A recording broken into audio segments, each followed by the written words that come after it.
Welcome to Bala cars. இப்போ நீங்கள் பார்க்க போகிற கார் பார்த்தீங்கன்னா மாருதி சுசுக்கியில் ஸ்விஃப்ட்டை பற்றி தான் பார்க்க போகிறோம். வாங்க வீடியோக்குள்ளே போகலாம். கார் பார்த்தீங்கன்னா மாருதி சுசுக்கியில் ஸ்விஃப்ட்டு. இந்த வண்டியோட மாடல் பார்த்தீங்கன்னா 2018 மாடல். இதோட வேரியன்ட் பார்த்தீங்கன்னா LXI VXI வேரியன்ட் தான் அப்படின்னு இருக்காங்க. LXI அண்டு VXI வேரியன்ட் தான். ஓனர் பார்த்தீங்கன்னா ஒரு ஓனர் தான் இருக்காங்க. இது ஒரு பெட்ரோல் வண்டி தான். கிலோமீட்டர் பார்த்தீங்கன்னா 42,800 கிலோமீட்டர் ரன்னிங் ஆகிருக்கு. கம்பெனி சர்வீஸ் கடவோட வண்டி இருக்காங்க. இதுக்கு இன்சூரன்ஸ்னு பார்த்தீங்கன்னா 24/10/2024 வரைக்கும் இன்சூரன்ஸ் எடுத்து வச்சுருக்காங்க.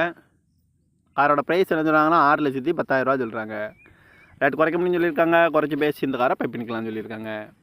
ஏசி வந்துடும், power steering, power window, ABS வந்துடும், air bag, double air bag வந்துடும், ரிமோட் லாக் வந்துடும். சீட் கவர்லாம் பார்த்தீங்கன்னா நியூ கவர் தான் போட்டிருக்கு. டச்சு ஸ்க்ரீன் வந்துடும். பேக் கேமரா இருக்குது அப்படின்னு இருக்காங்க. ஃபுல் மேட் பண்ணி வச்சுருக்கு அப்படின்னு இருக்காங்க. ஜென்ரலாக்கும் வந்துடும்.